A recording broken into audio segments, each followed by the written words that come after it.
Good morning to all my dear students. In the last class, we have discussed about factors affecting alpha, that is degree of ionization, and there are various factors which are affecting value of alpha. The first one factor is the nature of solute. Second factor, nature of solvent.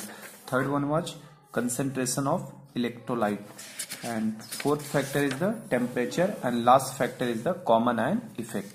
तो एक बार just हम लोग थोड़ा थोड़ा इनको revise कर लेते हैं एक नजर में। तो नेचर ऑफ सोल्यूट के अंदर हम लोगों ने क्या देखा था बेटा कि इलेक्ट्रोलाइट्स होता है बेसिकली सोल्यूट का। तो हमें पता है वीक इलेक्ट्रोलाइट रहता है तो अल्फा की वैल्यू क्या होती है, एक से छोटा। हम लोग ये देख रहे हैं कि अल्फा को कौन कौन से फैक्टर अफेक्ट करते हैं।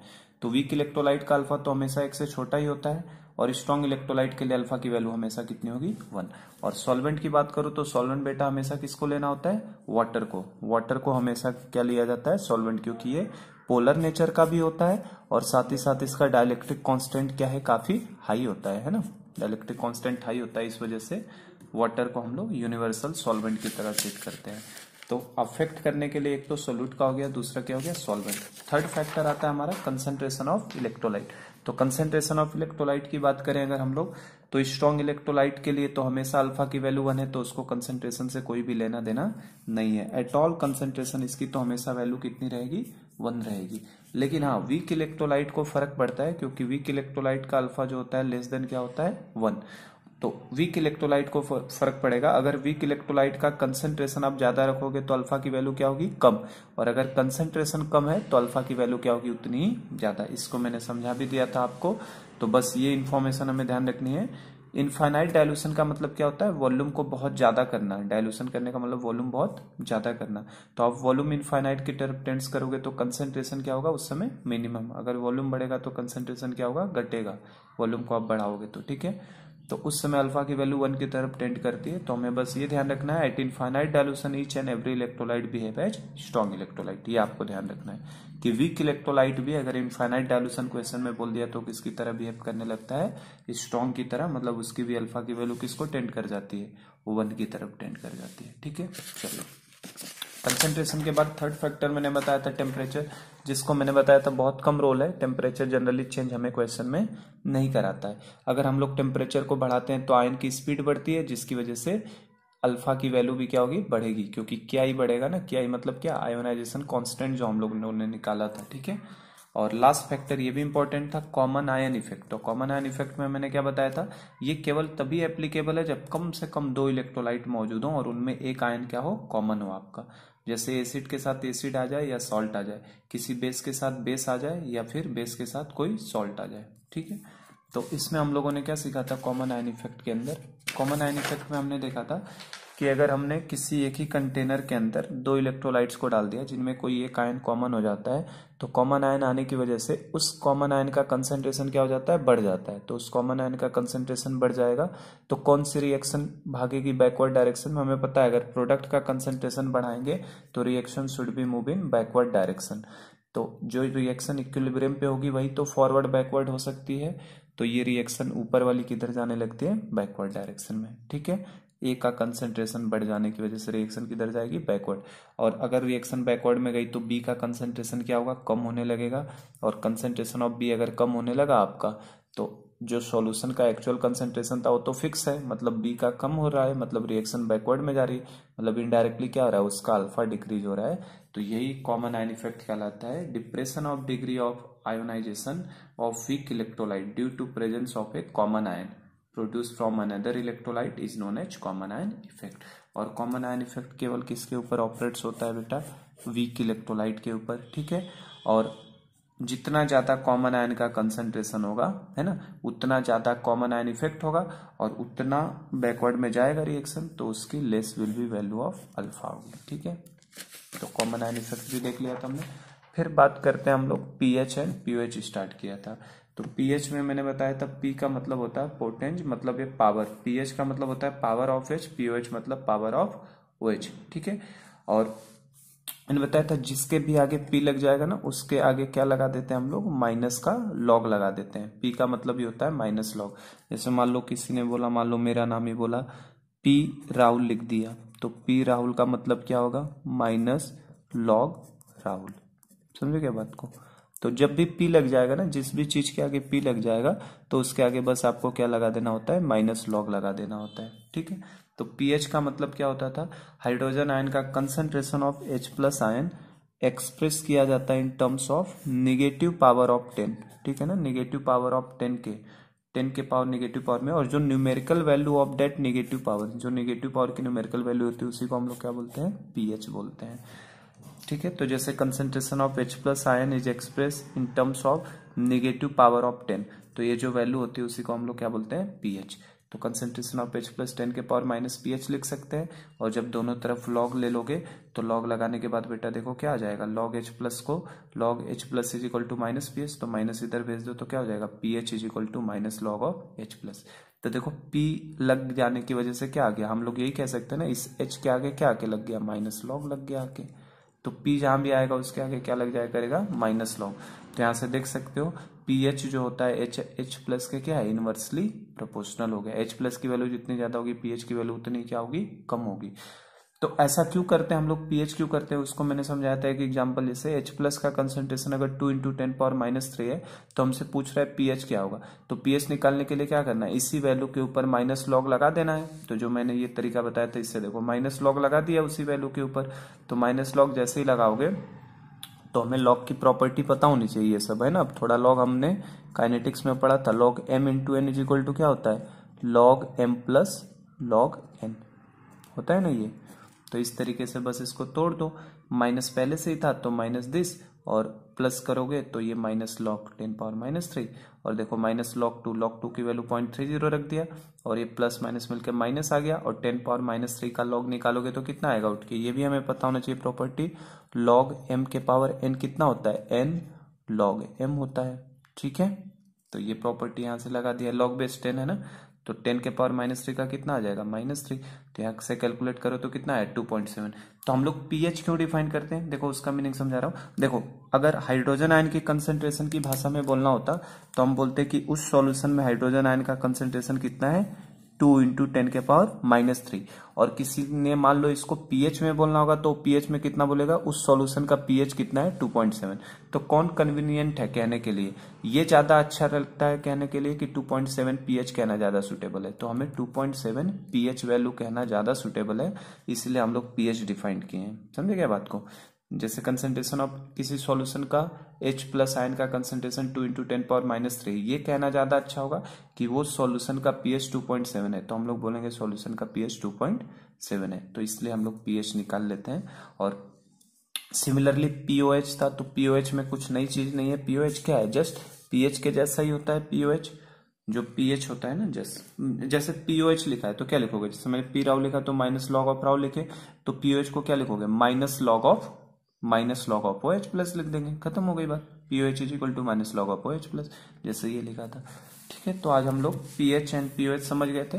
अब हम लोग K और Kb समझते हैं। K और Kb का मतलब क्या, हम लोगों ने क्या ही निकाला था ना, देखो बेटा हम लोगों ने क्या ही निकाला, तो ऑस्टवाल्ड डाइल्यूशन लॉ ध्यान है, ऑस्टवाल्ड डाइल्यूशन लॉ के हिसाब से, चलो अगले पेज पे कर, तो हम लोग उसके आगे बढ़ते हैं। अब थोड़ा सा हमने ऑस्टवाल्ड डाइल्यूशन लॉ अप्लाई किया था, और ऑस्टवाल्ड डाइल्यूशन लॉ से हमने क्या कैलकुलेट किया था, KI को कैलकुलेट किया था।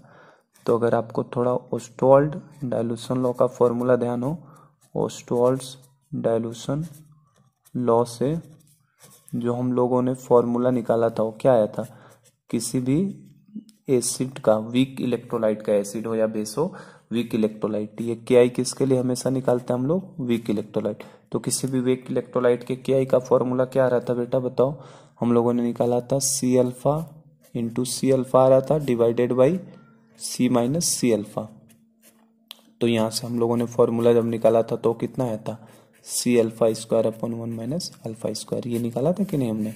तो ये फिर मैंने बताया था ये क्या होता है, आयोनाइजेशन कांस्टेंट, जिसको हम लोग एसिड के लिए बात करोगे तो एसिड के लिए इसी को, अगर ये एसिड के लिए लिखना होगा तो एसिड के लिए इसको हम लोग क्या लिख देते हैं K, और अगर इसको बेस के लिए लिखना होगा तो इसको हम लोग क्या लिख देते हैं KB, है ना। जैसे आयनिक केमिकल इक्विलिब्रियम में क्या होता था, K इक्विलिब्रियम लिखते थे यहाँ पे, तो K इक्विलिब्रियम दो फॉर्म में लिखते थे ना, जैसे आयनिक केमिकल काइनेटिक केमिकल इक्विलिब्रियम की बात करें तो K इक्विलिब्रियम क्या होता था, या तो KC लिख देते थे या तो KP लिख देते थे। सिमिलर वे में यहाँ पे जो KI आता था ऑस्टवाल्ड डाइल्यूशन लॉ का जो के निकाले थे उसमें एसिड की जगह पे के लिख देंगे, है ना। एसिड के लिए अगर ये डिफाइन करोगे तो, और बेस के लिए डिफाइन करोगे तो क्या लिख देंगे, वहां पे के भी लिख दिया जाता है ना। ये मैंने बताया था आपको, एक सेकंड रुको मैं निकालता हूँ।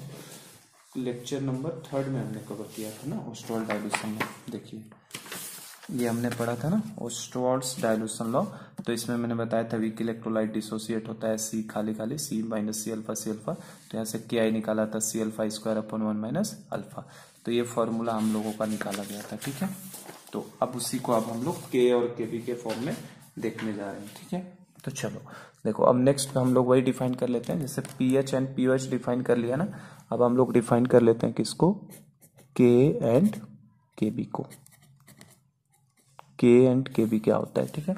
तो लास्ट लेक्चर में हमने पीएच और पीओएच स्टार्ट किया था, अभी के एंड के बी। फिर मैं रिलेशन बताऊंगा पीएच और पीओएच में एक साथ क्या रिलेशन होता है। तो पहले सारी बेसिक टर्म से मैं इंट्रोड्यूस करा देता हूं क्योंकि ये पूरे चैप्टर में यूज होंगे। तो के का मतलब क्या होता है, के मतलब कहलाएगा हमारे लिए एसिड डिसोसिएशन कांस्टेंट।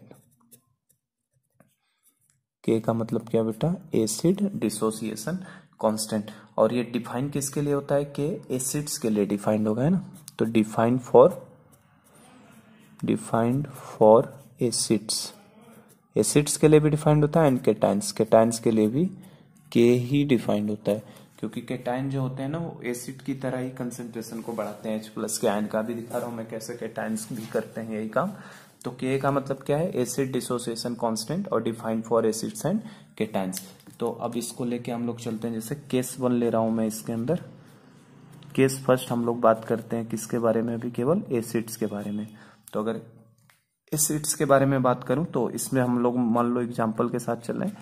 एक एसिड ले लिया, कैसा एसिड लेना है हमको, वीक एसिड, क्योंकि स्ट्रॉन्ग एसिड का तो कभी के आई नहीं निकलेगा ना, क्योंकि स्ट्रॉन्ग एसिड जो है हमारा, स्ट्रॉन्ग एसिड का के आई नहीं निकलेगा, क्योंकि स्ट्रॉन्ग एसिड तो 100% डिसोसिएट होता है।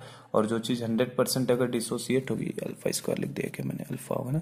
अगर जो चीज 100% डिसोसिएट होगी तो अल्फा तो 1 हो जाएगा। तो स्ट्रॉन्ग के लिए तो कभी भी के डिफाइंड नहीं होता, केवल किसके लिए होता है, वीक के लिए होता है। इसीलिए वीक इलेक्ट्रोलाइट के लिए हम लोग ऑस्टवाल्ड डाइल्यूशन पढ़ते हैं। केस 1 अगर एसिड्स की बात कर रहा हूं मैं, है ना, के का मतलब होता है acid dissociation constant. Case first मैंने किसके लिए ले लिया, एसिड्स के लिए। तो एसिड्स के लिए जैसे मान लो CH3COH ले लिया हमने, तो ये हमारे लिए एक वीक एसिड होता है। बताया ना आपको 6 ही एसिड स्ट्रॉन्ग्स हैं, याद है बेटा, याद हो जाना चाहिए। HClO4 था, H2SO4 था, HNO3 था। 3 तो ये ऑक्सी एसिड्स थे स्ट्रॉन्ग के अंदर, ये स्ट्रॉन्ग एसिड्स में थे, है ना। और इसके बाद था हमारा HCl, HBr और HI। ये 6 एसिड्स स्ट्रॉन्ग होते हैं। इनके अलावा जितने भी एसिड्स आएंगे सब क्या आते हैं, वीक आते हैं। तो ये याद होना चाहिए, ठीक है ना आपको। तो देखो फर्स्ट जैसे CH3COH एसिटिक एसिड ले लिया, तो all organic acids are weak acid. तो अब मैं बार बार एक्वस नहीं लिखूंगा यहाँ पे। एक्वस क्यों नहीं लिख रहा हूँ, क्योंकि देखो एक तो पहले मैं ये बता दूं, ऑस्टवाल्ड डाइल्यूशन लॉ जो हम लोग लिखते थे वो कैसे डिफाइन किया था, ए बी जो टूट रहा था किसमें टूट रहा था, A+ aqueous plus B- aqueous में, ठीक है ना। ये एक्वस बार बार हम लोग अब नहीं लिखेंगे आगे, क्योंकि हमें मैंने बता ही दिया, हमेशा आप आयंस कभी टूटेगा जब उसको किसी सॉल्वेंट में डालोगे। तो इसको T बराबर 0 पे कैसे लिखते थे, C खाली खाली, T बराबर T इक्विलिब्रियम पे क्या लिखते थे, C- C अल्फा। ये कितना C अल्फा और यहाँ पे C अल्फा।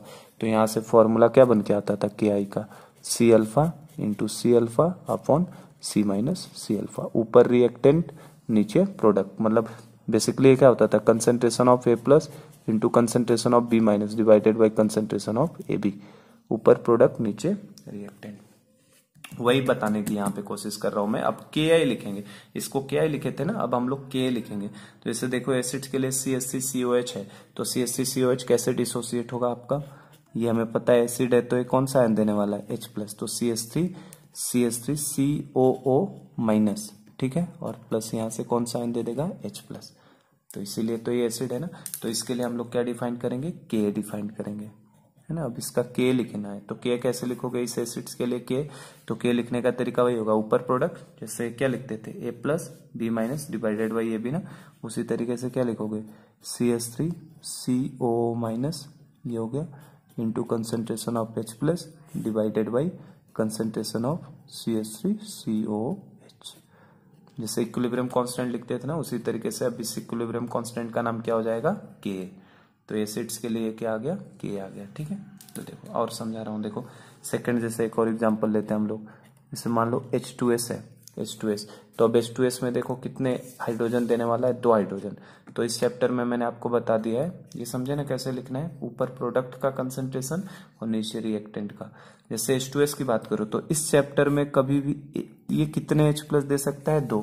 तो इस चैप्टर में कभी भी एक ही बार में दोनों H+ नहीं निकालना है, हमेशा स्टेप बाय स्टेप निकालना है। जैसे पहले एक निकलेगा, फिर से एक दूसरा निकलेगा, एक एक करके निकलता है। ठीक है बेटा।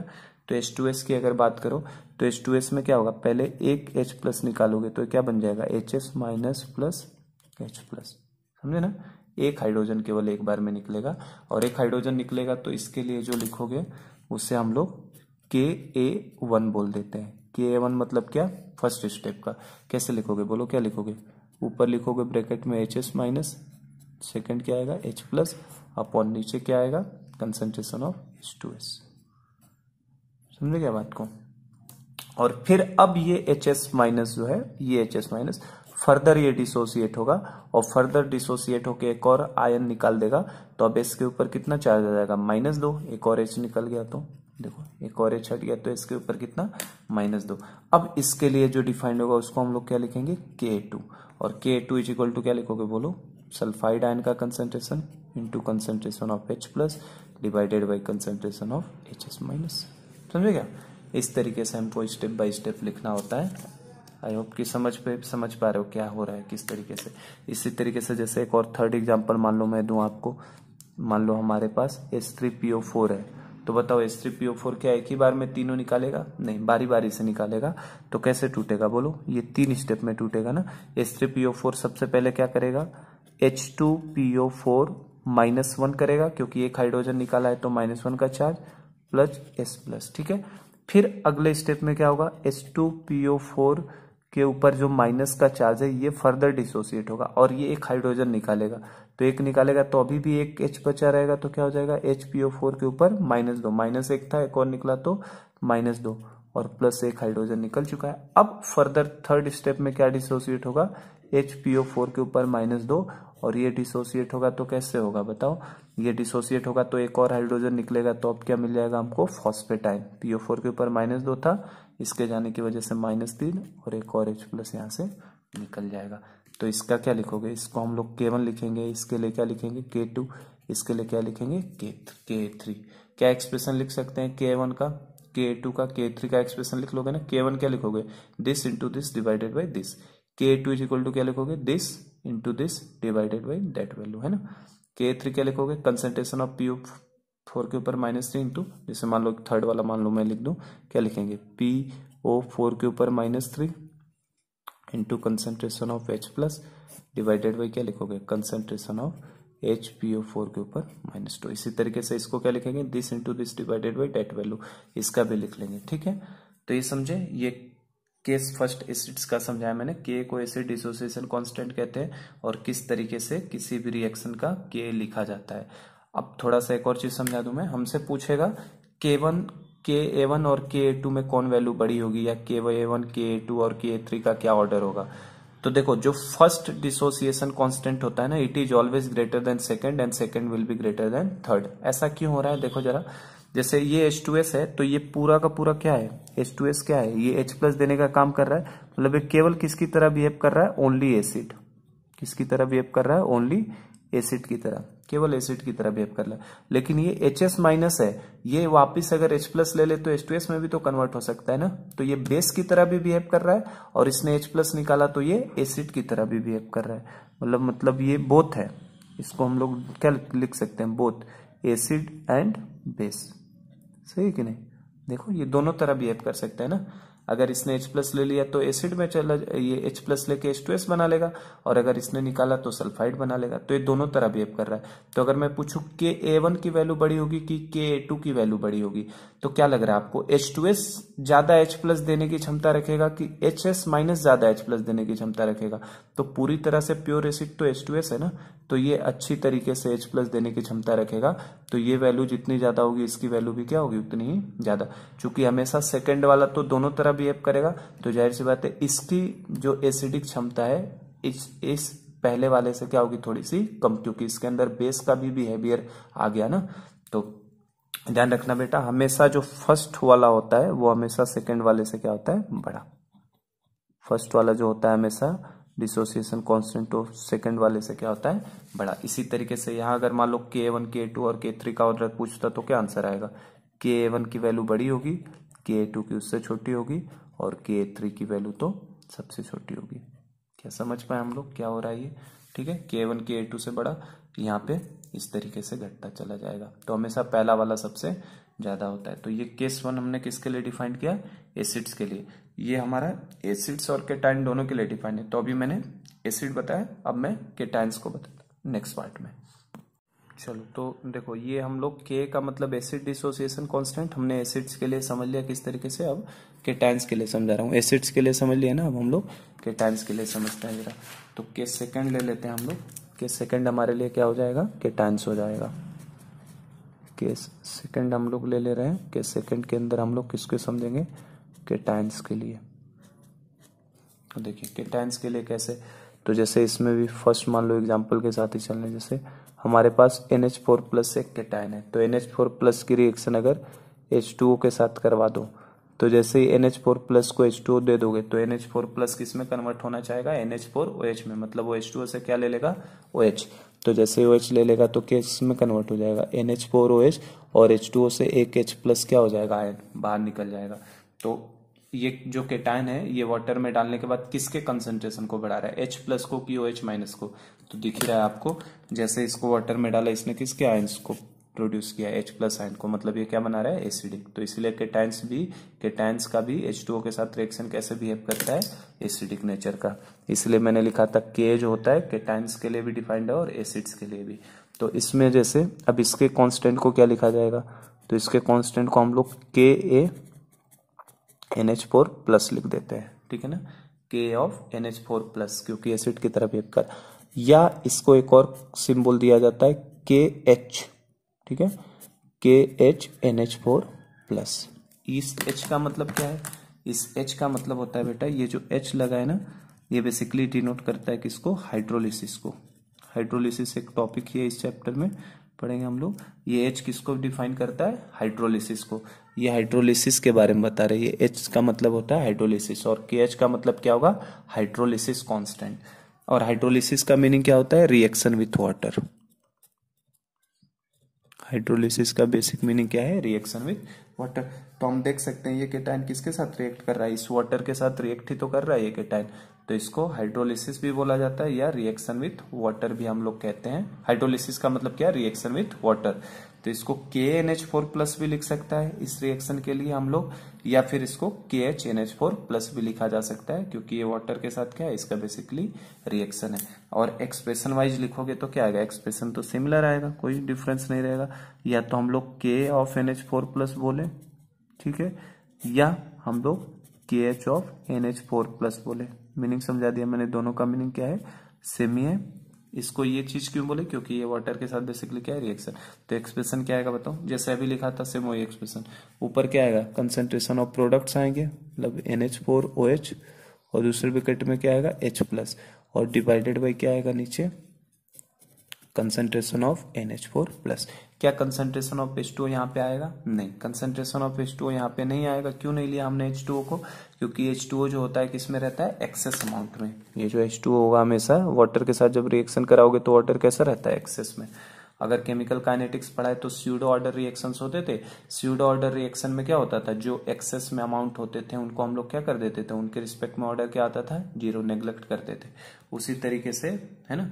तो इसमें क्या आएगा, वाटर यहाँ पे कहीं भी आने वाला नहीं है एक्सप्रेशन में, क्योंकि हमेशा किस में होता है, एक्सेस में। समझ गए ना किस तरीके से किया ये। चलो एक और अगर ये समझ गए तो सेकंड, जैसे सेकंड एग्जांपल बताइए कैसे लिखेंगे। अगर सेकंड एग्जांपल सपोज करो, मान लो मैंने Zn+2 दे दिया और इसकी रिएक्शन किसके साथ करा दी, वाटर के साथ। तो अब देखो जरा सा, Zn+2 वाटर के साथ रिएक्ट कर रहा है, तो ये +2 का चार्ज है, तो ये डायरेक्ट चाहे तो यहाँ से 2H ले सकता है ना, 2H, लेकिन 1 बाई 1 स्टेप बाय स्टेप होता है, एक एक स्टेप में एक होता है, बताया तो मैंने आपको। तो Zn+2 अगर H2O के साथ जाएगा तो क्या करेगा, पहले एक OH को ले लेगा तो किस में कन्वर्ट हो जाएगा, ZnOH प्लस में, और यहाँ से एक H निकल जाएगा, ZnOH प्लस बोल रहा हूँ, ZnOH माइनस में, और एक H प्लस यहाँ से क्या हो जाएगा आपका, बाहर निकल जाएगा। ठीक है बेटा, फिर से ये क्या करेगा, ये जो ZnOH माइनस आया यहाँ पे आपका, है ना, ये क्या करेगा, ये फिर से एक अनदर मोल ऑफ वाटर से क्या करेगा, रिएक्ट करेगा, और जब ये अनदर मोल ऑफ वाटर से रिएक्ट करेगा तो फिर से एक यहाँ से OH ले लेगा, तो बेसिकली किस में कन्वर्ट हो जाएगा, ZnOH ट्वाइस में, है ना, एक और OH ले लेगा और किस में कन्वर्ट हो जाएगा, ZnOH ट्वाइस में कन्वर्ट हो जाएगा। एक सेकंड, ये +2 का चार्ज है ना, एक OH लेगा तो यहाँ पे +1 का ही चार्ज आएगा। ठीक है, देखो Zn+2 है, यहाँ से OH माइनस को लेगा तो +2 और -1 मिलके कितना आएगा, +1, तो ये ZnOH प्लस में लेगा और H प्लस आयन को निकालेगा। फिर जब ये ZnOH प्लस यहाँ H2O से रिएक्ट करेगा तो फिर एक OH माइनस लेगा, तो OH प्लस था और OH माइनस आके न्यूट्रलाइज होकर क्या बन जाएगा, ZnOH ट्वाइस, और फिर से यहाँ से देखो क्या निकाल देगा, H प्लस। तो देखो केटायन क्या करते हैं, केटायन H प्लस के कंसेंट्रेशन को बढ़ाते हैं, क्या निकाल रहा है हमेशा, H प्लस के कंसेंट्रेशन को। तो अब इनके लिए क्या करोगे, अब देखो पहले वाले के लिए क्या लिखोगे, पहले वाले के लिए या तो Ka1 बोलोगे या फिर KH1 बोलोगे, ठीक है, और दूसरे वाले के लिए क्या बोलोगे, Ka2 या फिर KH2 बोलोगे। और एक्सप्रेशन लिख सकते हैं कि नहीं बेटा, बोलो, क्या हम लोग लिख सकते हैं Ka1 या KH1, ये दोनों किसके लिए हम लोग लिख रहे हैं, this is for Zn+2, Ka1 of Zn+2 या KH1 of Zn+2 is equal to क्या होगा, एक्सप्रेशन वाइज जाओगे तो बोलो ZnOH प्लस, ठीक है, second H plus divided by नीचे क्या आएगा, Zn+2। क्या ये H2O कहीं आएगा इसके अंदर, नहीं, H2O कहीं भी आने वाला नहीं है।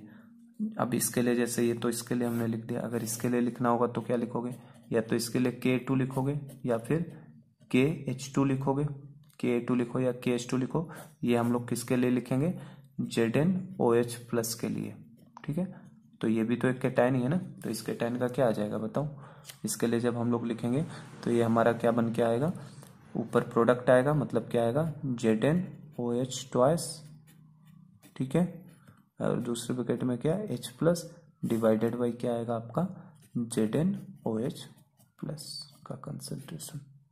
ठीक है क्या बेटा, और अगर इनमें मैंने रिलेशन पूछा इन दोनों में से कौन बड़ा होगा कौन छोटा होगा, तो हमें पता ही है हमेशा पहला वाला क्या होता है दूसरे वाले से बड़ा, मतलब हम लोग बोलने के लिए बोलेंगे Ka1 या KH1, ये हमेशा क्या होंगे, बड़ा होगा किससे, Ka2 या फिर KH2 से।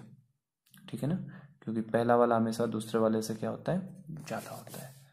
तो ये एक्सप्रेशन हमें लिखने आना चाहिए, कैसे हम लोग ये एक्सप्रेशन को लिख रहे हैं, तो पहले मैं पूरा एक्सप्रेशन ही समझा रहा हूँ आपको।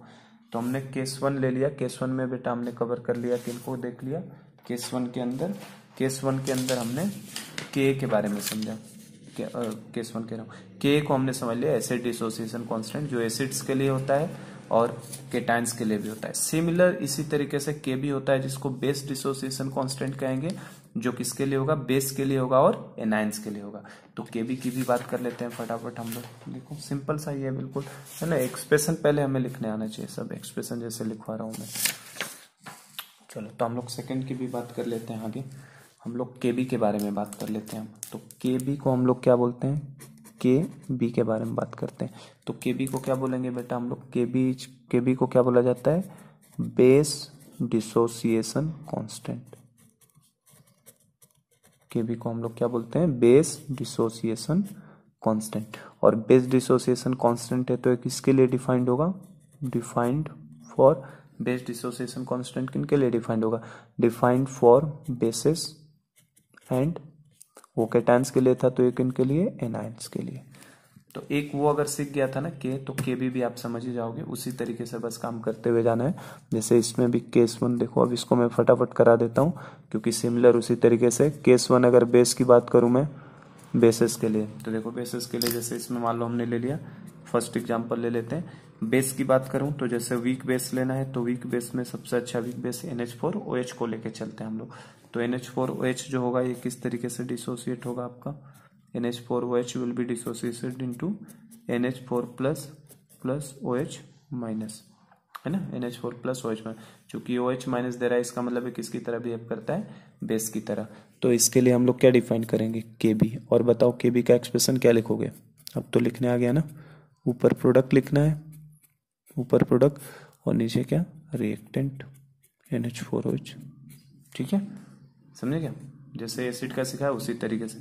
मान लो सेकंड एग्जांपल मैं इसी पे ले लूँ, ZnOH ट्वाइस की बात करूँ, तो अब ये देखो ये कितने OH दे सकता है, क्या ये 2 OH दे सकता है, तो क्या दोनों OH एक साथ देगा, नहीं, स्टेप बाय स्टेप देगा, एक एक करके। तो जैसे पहले एक OH देगा तो ZnOH प्लस बना और प्लस OH माइनस। ठीक है, एक OH इसने निकाला, तो एक OH निकाला, तो इसके लिए क्या डिफाइन करोगे बेटा, KB1 बोला जाएगा, इसके लिए क्या बोला जाएगा, KB1। और एक्सप्रेशन तो लिख ही सकते हैं। इसी तरीके से सेकंड स्टेप में क्या होगा, ZnOH प्लस जो है, अब ये डिसोसिएट होगा और ये किस में जाएगा, Zn के +2 में, किस में चला जाएगा, +2, और यहाँ से फिर से OH क्या हो जाएगा, बाहर निकल जाएगा। तो इसके लिए जो डिफाइंड होगा वो क्या होगा, KB2। एक्सप्रेशन लिख सकते हैं हम लोग, बोलो एक्सप्रेशन क्या लिखोगे, ये समझ रहे हो ना, एक एक OH करके निकालना है। तो कंसंट्रेशन क्या हो जाएगा इसका, लिखना हो एक्सप्रेशन, तो ZnOH प्लस OH माइनस, ठीक है, डिवाइडेड बाई क्या हो जाएगा, कंसंट्रेशन ऑफ ZnOH ट्वाइस। इनके लिए बोलो, इनके लिए क्या लिखेंगे हम लोग, इनके लिए लिखेंगे Zn+2 का concentration into concentration of OH minus. ठीक है, प्रोडक्ट हो गया नीचे, रिएक्टेंट मतलब क्या, ZnOH प्लस। ठीक है क्या, तो ये दोनों चीजें हो गई अपने इसी तरीके से। और इनमें अगर हमसे रिलेशन पूछ ले KB1 और KB2 में कौन बड़ा होगा, तो अभी मैंने बता ही दिया था, पहला वाला हमेशा क्या होता है, बड़ा होता है। तो KB1 will be greater than क्या हो जाएगा, KB2। क्यों, क्योंकि देखो ये तो केवल किसकी तरह बिहेव करेगा, बेस की तरह, क्योंकि ये हमेशा OH निकालेगा, लेकिन ये बेस की तरह भी कर सकता है और एसिड की तरह भी। बेस की तरह कैसे, देखो OH निकाल दिया इसने, और एसिड की तरह कब, जब इसने एक्सेप्ट करके कन्वर्ट हो गया ZnOH ट्वाइस में। तो दोनों तरह से बिहेव कर सकता है। ठीक है, तो KB1 हमेशा KB2 से क्या होता है, बड़ा। तो ये हम लोगों ने केस फर्स्ट मान लो कर लिया बेस के लिए, और केस सेकंड हम लोग बात करें किसके लिए, इसमें मैंने उसमें समझा दिया था आपको डिटेल में काफी, तो इनको मैं जल्दी जल्दी थोड़ा ले रहा हूँ फास्ट में, अब समझ तो गए ये क्या आइडिया लगाना है। अब केस सेकंड की बात करो तो किसके लिए डिफाइन कर लेते हैं, एनायंस के लिए भी होगा। एनायंस के लिए किस तरीके से, एनायंस ले लो, कोई भी एनायंस एक उठाते हैं, जैसे CH3 COO माइनस, ये एनायंस ले लिया। इस एनायंस की जब वाटर के साथ रिएक्शन कराएंगे तो बोलो क्या होगा, एनायंस जब वाटर के साथ रिएक्ट करेगा तो ये क्या करेगा, यहाँ से H उठाएगा ना, यहाँ से H उठाएगा और OH को बाहर निकालेगा, तो किस में कन्वर्ट हो जाएगा, CH3 COH में, एसिटिक एसिड में, क्योंकि इसको H प्लस की जरूरत है ना, और प्लस क्या निकलेगा, OH माइनस। तो देखो इसने किसके कंसंट्रेशन को बढ़ाया, OH माइनस को ना। तो चूंकि एनायंस किसके, एनायंस है, एनायन किसके, H2O से रिएक्ट करके किसके कंसंट्रेशन को बढ़ाते हैं, OH माइनस को। जबकि ये देखिए आप केटाइन जो थे, केटाइन जब रिएक्ट करता था तो किसके कंसंट्रेशन को बढ़ाता था, H प्लस को। तो इसने किसके कंसंट्रेशन को बढ़ाया, OH माइनस को। तो इसीलिए इसका मतलब ये कैसे बिहेव करेगा, बेस की तरह। इसने किसके कंसंट्रेशन को बढ़ाव दिया है, OH माइनस, इसलिए कैसे बिहेव करते हैं एनायंस, बेस की तरह हमारे लिए। तो ये बेसिस के लिए और एनायंस के लिए डिफाइंड होता है। ठीक है, तो देखो इसके लिए क्या हम लोग लिख सकते हैं, बोलो क्या लिखोगे, इसके लिए हम लोग क्या लिखेंगे, KB of CH3 CO minus कह सकते हैं, या क्या इसी को हम लोग ये भी बोल सकते हैं क्या, KH of CH3 CO minus. अभी समझा दिया था मैंने, KH क्यों, क्योंकि हाइड्रोलिसिस है, इसकी रिएक्शन वाटर के साथ ही हो रहा है ना, तो इसको हम लोग KB ऑफ CH3O माइनस बोले, या फिर KH ऑफ CH3CO माइनस, क्योंकि वाटर के साथ रिएक्शन ही तो हो रहा है। ध्यान आ रहा है, अभी इसमें समझाया था ना मैंने, चाहे KH ऑफ बोला जाए चाहे इसका K बोला जाए एसिड के केस में, और यहाँ पे चाहे इसको KB बोलो या KH बोलो, बात देखिए, क्योंकि वाटर के साथ क्या है, रिएक्शन। और एक्सप्रेशन अगर लिखना हो तो बोलो क्या लिखोगे, एक्सप्रेशन में क्या आएगा इसका, is equal to concentration of क्या आएगा, CH3COH product into concentration of OH minus, ठीक है, डिवाइडेड बाई क्या आएगा, concentration of CH3CO minus. Numerical problem में बस ये सब वैल्यूज दी रहेंगी, हमें एक्सप्रेशन लिखने पहले आना चाहिए। H2O नहीं आएगा, क्यों, क्योंकि H2O किस में रहता है, एक्सेस में रहता है। और एक और एग्जांपल समझ लेते हैं, चलो सेकंड जैसे एग्जांपल मान लो कार्बोनेट का समझा देता हूँ। कार्बोनेट आयन ले लिया CO3 माइनस, तो CO3 माइनस की वाटर के साथ रिएक्शन कराओ, बोलो क्या बनेगा, CO3 माइनस H2O से रिएक्ट करके क्या बनाने वाला है, पहले एक H उठाएगा तो एक H उठा के किस में कन्वर्ट होगा, SCO3 माइनस में, और यहाँ से क्या निकालेगा OH माइनस। ठीक है बेटा। और फिर अगले स्टेप में क्या होगा, अगले स्टेप में एक एक करके होता है ना, ये SCO3 माइनस फिर वाटर से रिएक्ट करेगा, है ना, वाटर तो एक्सेस में है ना, तो पहले इसमें कन्वर्ट होगा SCO3 माइनस, फिर वही SCO3 माइनस उसी 1 मोल वाटर अगला उठाएगा और फिर यहाँ से H लेके किस में कन्वर्ट हो जाएगा, H2CO3 में, और यहाँ से H प्लस लेके गया तो यहाँ से क्या निकलेगा, OH माइनस। तो किसके कंसंट्रेशन को बढ़ा रहा है, OH माइनस को, मतलब कैसे बिहेव करेगा, बेस की तरह। तो इसके लिए हम लोग या तो Kb1 लिखें या तो KH1 लिखें, इसके लिए हम लोग Kb2 लिखें या तो KH2 लिखें, बात एक ही है। एक्सप्रेशन वाइज तो लिख ही लोगे, बोलो इसके एक्सप्रेशन में क्या लिखोगे, SCO3 minus into OH minus divided by concentration of CO3 minus. लिख दूं क्या यहाँ पे, चलो लिख ही देता हूँ, देखो SCO3 minus into concentration of OH minus divided by क्या लिखोगे, कंसेंट्रेशन ऑफ CO3 माइनस। और इनके लिए एक्सप्रेशन वाइज क्या लिखा जाएगा, H2CO3, ठीक है, into concentration of OH minus divided by concentration of HCO3 minus. ठीक है। और इनमें रिलेशन अगर पूछ लूँ मैं तो क्या होगा, बता सकते हैं कौन बड़ा होगा कौन छोटा होगा। तो मैंने अभी बताया था जनरल रूल क्या होता है, पहला वाला हमेशा दूसरे वाले से क्या होता है, बड़ा। तो Kb1 की वैल्यू जो होगी वो Kb2 से बड़ी ही होनी है। ठीक है, Kb1 Kb2 से बड़ा होगा, या KH1 बोलो या KH2 बोलो, बात एक ही है। अब आप ये थर्ड वाला खुद से लिखिए, है ना, ये आपका क्वेश्चन मार्क कर देता हूँ। थर्ड वाले के लिए आप खुद लिखिएगा, किसके लिए, फॉस्फेट के लिए, PO4 के ऊपर 3 माइनस। तो इसके लिए आप लिख सकते हैं ना, पहले PO4 3 माइनस को H2O से रिएक्ट करा दोगे तो क्या बनेगा, पहले HPO4 के ऊपर -2 बन जाएगा, ठीक है, और OH माइनस निकल जाएगा। फिर HPO4 के ऊपर जो -2 बनेगा वो फिर से H2O से रिएक्ट करेगा। मतलब आप अगर देखना चाहें ना तो ये इनडायरेक्टली इस ये रिएक्शन का क्या होगा, ये PO4 3 माइनस जो मैं आपको दे रहा हूँ लिखने के लिए, ये पीछे से चलेगा। देखो PO4 -3 पहले किसको उठाएगा, H2O से H प्लस उठाएगा और इसमें कन्वर्ट होगा। फिर फर्दर ये H2O से रिएक्ट करके एक H प्लस उठा के इसमें कन्वर्ट होगा, और फिर ये H2O से रिएक्ट करके एक H प्लस उठा के H3PO4 में कन्वर्ट होगा। तो यही रिएक्शन सेम काउंटर में चलेगी, पीछे की तरफ से लिखा जाएगा। तो ये आप एक खुद प्रैक्टिस के लिए लिख लेना, PO4 के ऊपर -3 का लिख सकते हैं ना, एक बार H2O के साथ कराना, ठीक है, फिर से फर्दर H2O के साथ कितने स्टेप में होगा, 3 स्टेप्स में। इसके लिए कितने स्टेप्स लगेंगे हमें, 3 स्टेप्स लगेंगे, समझे क्या। तो मैंने K और Kb का एक्सप्रेशन लिखना आपको सिखा दिया, Kb कैसे लिखा जाता है और Ka को कैसे लिखा जाता है और क्या मीनिंग होता है इनका। ठीक है, तो अब हम लोग रिलेशन इनमें देखते हैं, K और Kb में क्या रिलेशन होता है। तो उसके पहले हम लोग pH और POH का रिलेशन देखते हैं, फिर relation between K and Kb भी करेंगे। तो नेक्स्ट पार्ट में करते हैं। ठीक है, तो बेटा K और Kb के एक्सप्रेशन समझ गए ना, कैसे लिखना है, क्या करना है। चलो तो नेक्स्ट हम लोग रिलेशन ही देखना है हमें, K Kb और pH और POH का। तो पहले हम लोग relation between pH and POH देखते हैं।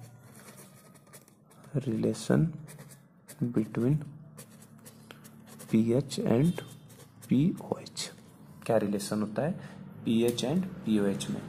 तो अगर वाटर की बात करूं मैं, वाटर H2O जो होता है वाटर, तो वाटर जो होता है ये डिसोसिएट होता है किसके अंदर, H plus and OH minus के अंदर। ठीक है ना, तो इनका जो हम लोग डिफाइन करते हैं ना, इनके लिए जो एक्सप्रेशन लिखा जाता है उसको हम लोग KW लिखते हैं।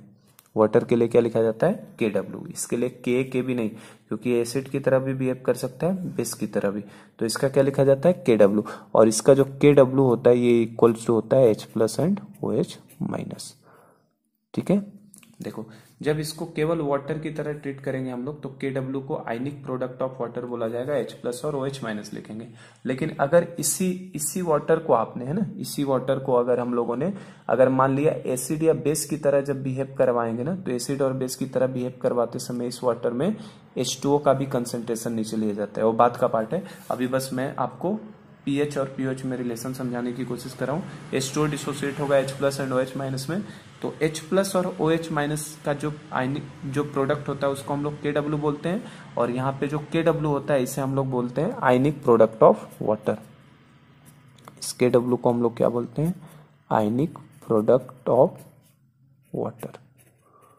ठीक है, तो हमसे कोई पूछे कि आयनिक प्रोडक्ट ऑफ वाटर क्या होता है, तो आयनिक प्रोडक्ट ऑफ वाटर बेसिकली क्या होता है, वाटर के जो आयंस है ना, कौन कौन से वाटर के आयंस होते हैं वाटर के अंदर, H प्लस आयंस होता है और OH माइनस। तो H प्लस और OH माइनस आयन के कंसंट्रेशन का जो प्रोडक्ट होता है उसी को हम लोग क्या बोलते हैं, आयनिक प्रोडक्ट ऑफ वाटर, और उसको KW से डिफाइन करते हैं। ठीक है, तो KW is nothing but the ionic product of water बोला जाता है। तो KW ही हम लोग रिलेशन देखने जा रहे हैं ना, तो KW को हम लोग बोलते हैं, KW एक कांस्टेंट है, KW इज ए कांस्टेंट, लिख देता हूं मैं, KW is a constant known as ionic product of water.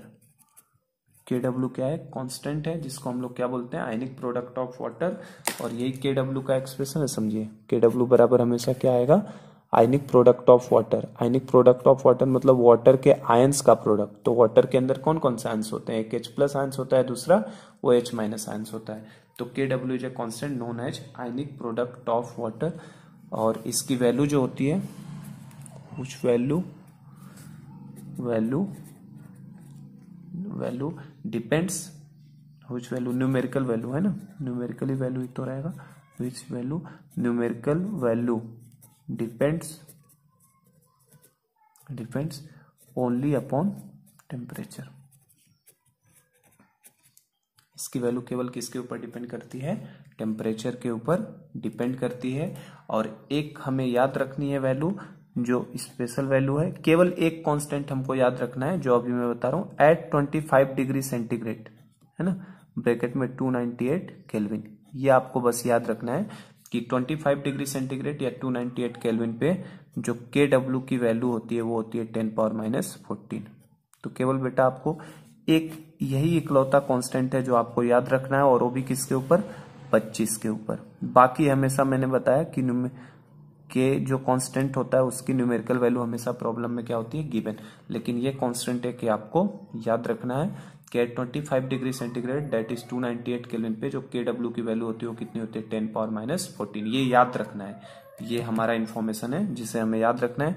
बाकी हमेशा किसी भी क्वेश्चन में KB है ना, इन सब की वैल्यूज क्या रहेगी, गिवन रहेगी। और अगर टेम्परेचर चेंज भी करेगा तो KW भी क्या रहेगा, गिवन, क्योंकि टेम्परेचर चेंज करोगे ना तो KW की वैल्यू क्या होती है, बदलती है। 25 डिग्री सेंटीग्रेड पे हमें याद रखना है कि KW की वैल्यू कितनी होती है, 10⁻⁻14। अब क्या करता हूं मैं, देखो दोनों तरफ अगर मैं PK लगा दूं, देखो KW इज इक्वल टू क्या है हमारे पास, 10⁻⁻14।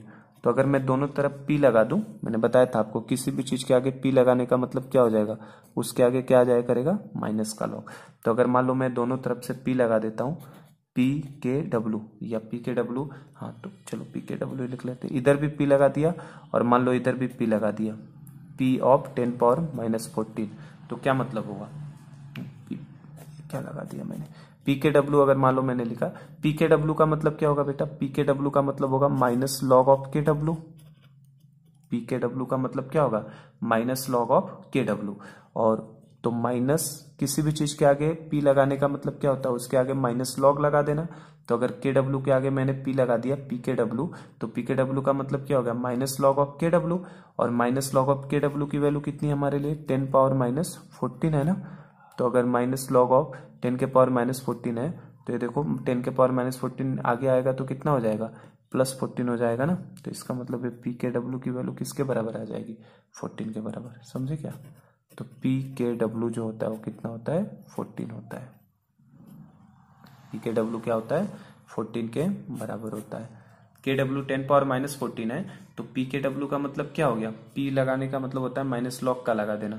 तो जैसे इसके आगे माइनस लॉग ऑफ KW मतलब माइनस लॉग ऑफ 10⁻⁻14 करेंगे, तो 10⁻⁻14 का क्या आ जाएगा, 14 आ जाएगा। तो PKW इज इक्वल टू कितना हो जाएगा बेटा आपका, 14 हो जाता है। ठीक है, तो PKW की वैल्यू कितनी होगी, 14, ये ध्यान रखना है। KW 10⁻, और ये KW किस पे है, 14 किसके बराबर है, एट 25 डिग्री सेंटीग्रेड पर। अगर टेम्परेचर को चेंज करोगे तो PKW की वैल्यू 14 से भी चेंज हो सकती है।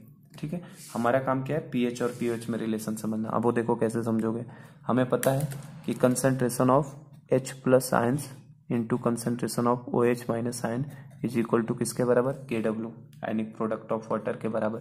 मैं क्या करता हूँ, इसमें दोनों तरफ लॉग ले लेता हूँ, दोनों तरफ क्या ले लिया, लॉग। तो log concentration of H plus into OH minus is equal to क्या हो जाएगा, log of KW। Log M into N का फॉर्मूला हमें पता है क्या होता है, बोलो, log A plus log B लिख सकते हैं ना, log A plus log B is equal to क्या, लॉग ऑफ के डब्ल्यू। अब मैं क्या करता हूँ, दोनों तरफ माइनस से मल्टीप्लाई कर देता हूँ, -1 से इधर भी और इधर भी।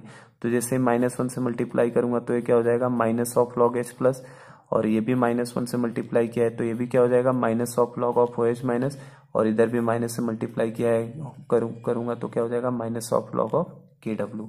अब बताओ, क्या minus log of H plus को ही पी एच लिखते हैं क्या हम लोग, क्या minus log of H plus को पी एच लिखते हैं, क्या minus log of O H minus को पी ओ एच लिखते हैं, तो पी एच प्लस, क्या इसको हम लोग पी ओ एच लिख सकते हैं, ये प्लस करके लिख सकते हो ना, प्लस माइनस दिस, तो ये हो गया minus log of H plus की जगह पे क्या लिखते हैं हम लोग, पी एच होता है, पी एच मतलब क्या होता है, negative logarithmic of H plus, तो माइनस लॉग एच प्लस मतलब कितना हो गया, P H, minus log of H plus का मतलब क्या हो गया, ये समझ रहे हो, इसको ऐसे कर देता हूँ, देखो प्लस और ब्रैकेट में कर दो तो कोई दिक्कत तो नहीं है ना, देखो इसके ऊपर माइनस लगाया, ये प्लस रह गया, इसके आगे माइनस का मल्टीप्लीकेशन कर दिया हमने, ठीक है, तो पी एच हो गया ये, प्लस इसकी जगह पे कितना, P O H is equal to minus log of K W की जगह पे क्या लिखोगे, पी के डब्ल्यू, क्योंकि मैंने बता दिया पी आने का मतलब माइनस लॉग किसी के भी आगे, तो माइनस लॉग के डब्ल्यू का मतलब कितना हो गया, पी के डब्ल्यू। तो यही हमारे रिलेशन होता है, P H plus P O H जो होता है वो किसके बराबर होता है,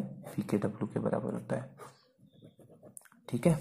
तो पीएच और पीओएच का रिलेशन ये है कि पीएच और पीओएच का जो सम होता है वो किसके बराबर होता है, पी के डब्ल्यू के बराबर होता है। और जो मैंने अभी आपको बताया कि at T is equal to 25 degree centigrade, या इसको हम लोग केल्विन में बोले तो कितना, 298 केल्विन, तो एट टी बराबर टेम्परेचर अगर 25 डिग्री सेंटीग्रेड या 298 केल्विन है तो उस समय पी के डब्ल्यू की वैल्यू कितनी होती है, 14। तो जो हमारा P H plus P O H का सम होता है ये किसके बराबर होता है, 14 के बराबर, ठीक है बेटा, है ना।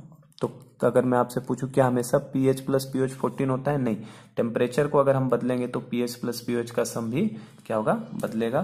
तो जो पी एच की वैल्यू आती है वो जनरली 0 से बड़ी रहेगी पी एच वैल्यू, और 14 से क्या रहती है, छोटी या 14 के इक्वल। तो जो पी एच रेंज होता है ना, वो 0 से बड़ा और 14 के बीच में ही घूमता है। लेकिन एक चीज और मैं यहाँ पे लिखूंगा, पीएच जो होता है ना, ये ऑब्जेक्टिव में अगर पूछ ले कभी, तो pH can be negative, pH कभी निगेटिव भी हो सकता है और ग्रेटर देन 14 भी हो सकता है, डिपेंड करता है टेम्परेचर के ऊपर, एंड ग्रेटर देन 14, ये ध्यान रखना है ना, कि जो पीएच होता है बेटा आपका, पीएच कैन बी निगेटिव और ग्रेटर देन 14 भी हो सकता है। ऑब्जेक्टिव क्वेश्चन में पूछ ले कि क्या पीएच कभी निगेटिव होता है, तो आंसर होगा यस, हो सकता है। और क्या ग्रेटर देन 14 होता है, होता है। टेम्परेचर के हिसाब से पीएच की वैल्यू को भी बदला जा सकता है। तो समझे क्या, pH plus pOH is equal to कितना हो गया, 14। और नॉर्मली जो होता है, नॉर्मली पीएच रेंज क्या रहेगा, 0 से लेके 14 के बीच में रहता है। और पीएच प्लस पीओएच का सम किसके बराबर, पीकेडब्ल्यू। और 25 डिग्री सेंटीग्रेड पे पीकेडब्ल्यू की वैल्यू मुझे मालूम है कितनी होती है, 14, क्योंकि केडब्ल्यू हमको याद रखना है कितना, 10⁻⁻14।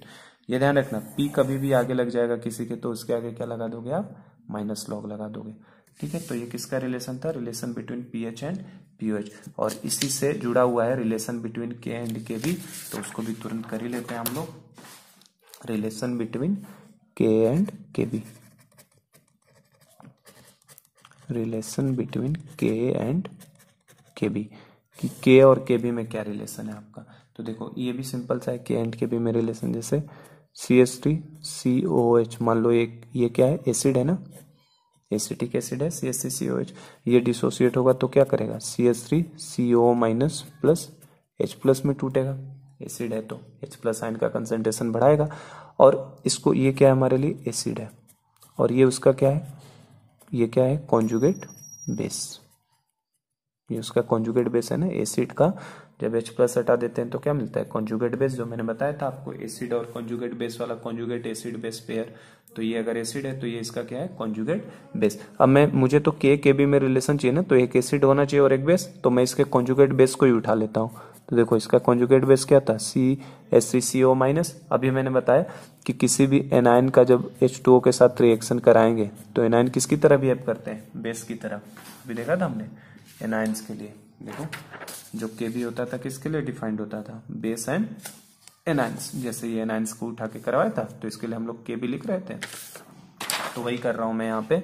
CH3CO माइनस की H2O से रिएक्शन करा दी, मतलब ये एक बेस है, ये क्या है हमारे लिए बेस है ना, एनाइन बेस की तरह बिहेव करते हैं। तो इसको जब H2O के साथ रिएक्शन करवा दोगे तो किसमें कन्वर्ट हो जाएगा, CH3COH प्लस यहाँ से क्या निकाल देगा OH माइनस। तो देखो ये बेसिक कैरेक्टर को बढ़ाता है। इसके लिए जो आप डिफाइन करोगे तो क्या डिफाइन करोगे K, इसके लिए क्या डिफाइन करोगे K, और इसके लिए अब क्या डिफाइन करोगे Kb, क्योंकि ये तो एसिड है और ये क्या है बेस है, तो इस रिएक्शन का K डिफाइंड होगा और इस रिएक्शन का क्या डिफाइंड होगा Kb। अब मैं क्या करता हूँ इन दोनों रिएक्शंस को जोड़ देता हूँ, इन दोनों रिएक्शंस को क्या करते हैं जोड़ देते हैं। जैसे ही दोनों रिएक्शंस जोड़ोगे तो ये क्या होंगे, दोनों कट जाएंगे आपस में, ठीक है।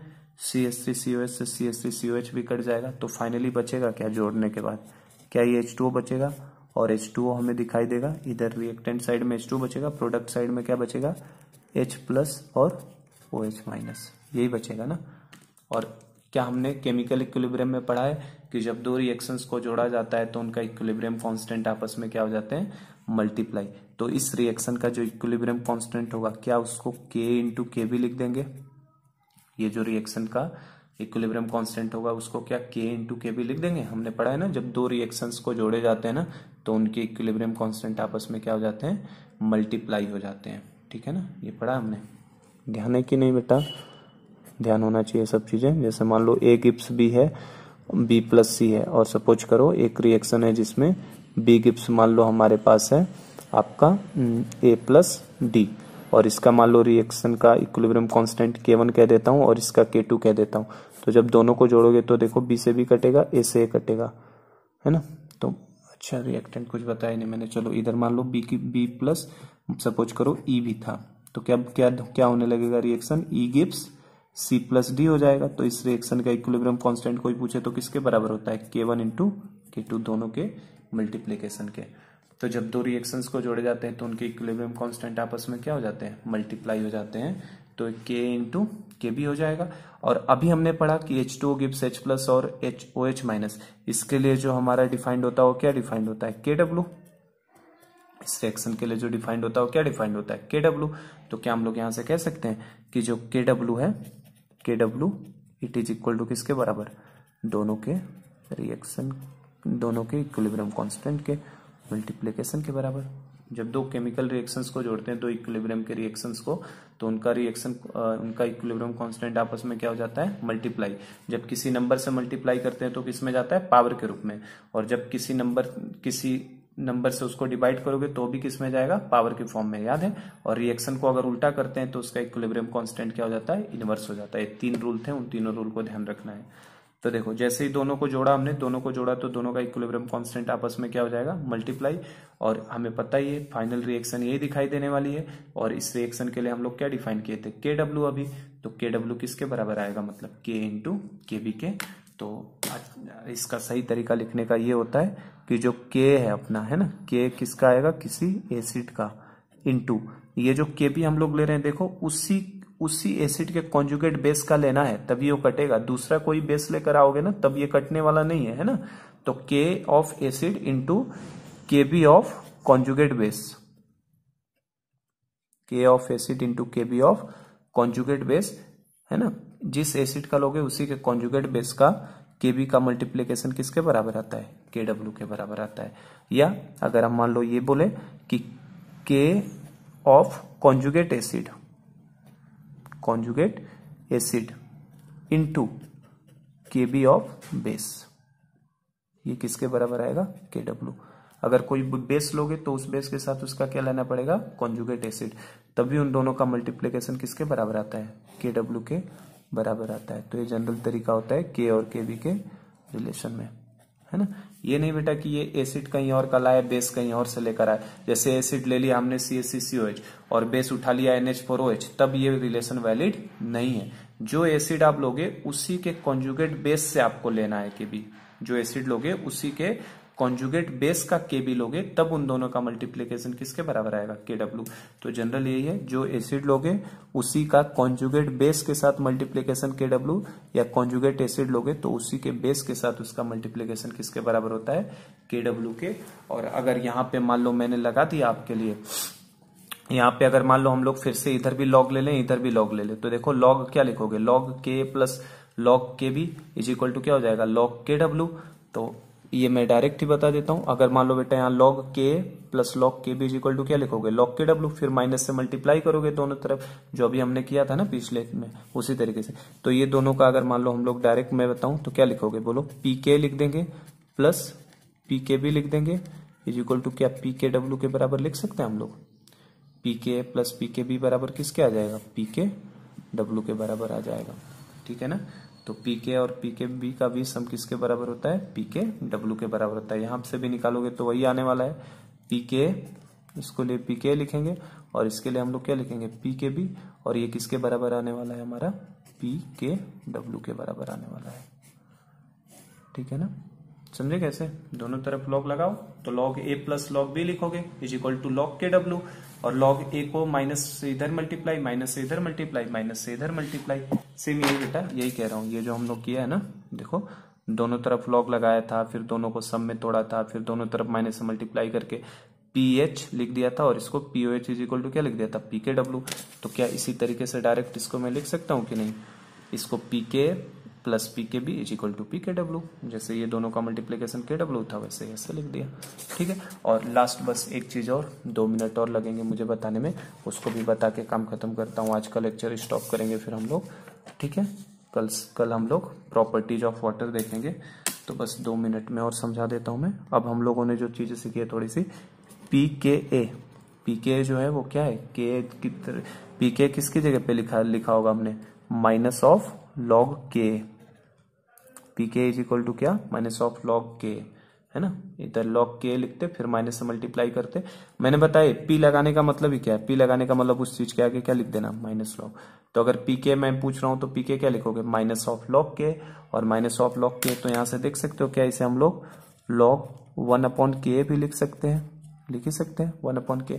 तो यहां से क्या समझ में आ रहा है, जो हमारा पी के वैल्यू है it is inversely proportional to K है, पी के की वैल्यू क्या है, इनवर्सली प्रोपोर्शनल टू के दिख रहा है ना, पी के इज इनवर्सली प्रोपोर्शनल टू के, जिसके के की वैल्यू जितनी ज्यादा होगी, के की वैल्यू, उसके पी के की वैल्यू क्या होगी, उतनी कम। तो अगर के आपका हाई है, के की वैल्यू क्या है, काफी ज्यादा, तो के की वैल्यू अगर ज्यादा होगी तो पी के की वैल्यू क्या होगी, उतनी कम। के की वैल्यू जितनी ज्यादा, पी के की वैल्यू उतनी कम, और पी के की वैल्यू जितनी कम होती है वो एसिड उतना ही ज्यादा क्या होता है, स्ट्रॉन्ग। मतलब जिसकी के की वैल्यू जितनी ज्यादा हाई, वो एसिड उतना ही ज्यादा क्या होता है, स्ट्रॉन्ग। क्यों, के की वैल्यू हाई कब होगी, के की वैल्यू हाई तभी होगी, ये के की वैल्यू हाई कब होगी, जो जितना ज्यादा H प्लस छोड़ेगा, क्योंकि के इज इक्वल टू क्या होता है, this into this divided by this. तो जितना ज्यादा ऊपर का H प्लस का कंसेंट्रेशन होगा, के की वैल्यू उतनी ही ज्यादा होगी। तो अगर के हाई है तो इसका मतलब वो एसिड कैसा होता है, आपका स्ट्रॉन्ग होता है। और अगर के की वैल्यू लो होती है, ये आपने शायद ऑर्गेनिक में पी के बी से सीखा होगा ये सब, है ना। तो अगर जो एसिड का पी के की वैल्यू लो होती है, के की वैल्यू लो कब होगी, जब H प्लस का कंसेंट्रेशन क्या होगा, कम। तो के की वैल्यू लो होने का मतलब पी के की वैल्यू का क्या होना, हाई होना। और अगर के की वैल्यू लो है तो उस तरीके का एसिड हमारे लिए कैसा होगा बेटा, वीक होगा, ठीक है। And same is true for base also, base के लिए भी यही बात सही होती है। तो लो बेस का भी लिख ही लेते हैं, P K B, P K B is equal to क्या लिखोगे, पी लगा देने का मतलब क्या करना होता है, उसके आगे माइनस लॉग लगा देना है। तो क्या लिखेंगे, माइनस ऑफ लॉग के बी, और माइनस ऑफ लॉग के बी इज इक्वल टू क्या, हम लोग क्या लॉग 1/kb भी लिख सकते हैं। और लॉग 1/kb का मतलब ये क्या हो जाएगा हमारे लिए, इसे हम लोग यहां से कह सकते हैं क्या, पी के बी जो है it is inversely proportional to K B, P K B जो है वो इनवर्सली प्रोपोर्शनल किसके है, के बी के। तो यहां से वही चीज सेम टू सेम हो जाएगा। अगर के बी की वैल्यू हाई है, के बी की वैल्यू हाई कब हो सकती है, ये वैल्यू बड़ी कब हो सकती है, जब जितना ज्यादा OH माइनस छोड़ेगा। के बी की वैल्यू हाई तब होगी जितना ज्यादा OH माइनस छोड़ेगा। तो अगर के बी की वैल्यू आपकी हाई होगी तो उस समय पी के बी की वैल्यू क्या होगी बेटा, लो होगी। और पी के बी की वैल्यू हाई होने का मतलब ही हो गया कि वो बेस कैसा होगा हमारे लिए, स्ट्रॉन्ग बेस होगा। कैसा होगा, स्ट्रॉन्ग बेस। और अगर के बी की वैल्यू लो है, के बी की वैल्यू लो है, तो के बी की वैल्यू लो होने का मतलब क्या हो गया, पी के बी की वैल्यू हाई होना। अगर के बी लो है तो पी के बी क्या होगा, हाई होगा। और अगर Kv की वैल्यू लो है, लो होने का मतलब क्या, OH माइनस का कंसंट्रेशन कम होना, तो इसका मतलब वो बेस कैसा होगा, वीक बेस होगा। ठीक है, तो ये बेटा ध्यान रखना ये चीजों को। ठीक है, जिसका Ka ज्यादा वो उतना अच्छा एसिड होता है, जिसका Kb जितना ज्यादा हो उतना अच्छा बेस होता है। ठीक है, और एक बस एक चीज और कि स्ट्रॉन्ग एसिड जो होते हैं, है ना, स्ट्रॉन्ग एसिड या स्ट्रॉन्ग बेस जो होते हैं, है ना, स्ट्रॉन्ग एसिड या स्ट्रॉन्ग बेस जो होते हैं, उनके K और Kb की वैल्यू, स्ट्रॉन्ग एसिड के लिए K की वैल्यू 1 से बड़ी या 1 के बराबर होती है, और स्ट्रॉन्ग बेस के Kb की वैल्यू 1 से बड़ी या 1 के बराबर होती है। ध्यान रखिएगा, क्योंकि ये K Kb की वैल्यू काफी छोटी आती है, 10 के नेगेटिव पावर में मिलेगी आपको हमेशा। तो अगर K की वैल्यू 1 से बड़ी है, इसका मतलब वो कैसा है, स्ट्रॉन्ग बेस, और अगर Kb की वैल्यू 1 से बड़ी है तो कैसा है, Kb की वैल्यू 1 से बड़ी 1 के बराबर है तो स्ट्रॉन्ग बेस, और स्ट्रॉन्ग एसिड होगा तो K की वैल्यू 1 से बड़ी 1 के बराबर होती है। ठीक है, तो आज का लेक्चर हम लोग यहीं स्टॉप करते हैं। कल हम लोग प्रॉपर्टीज ऑफ वाटर और आयनिक प्रोडक्ट ऑफ वाटर या सेल्फ आयोनाइजेशन ऑफ वाटर किस तरीके से कैसे होता है वहां से कंटिन्यू करेंगे।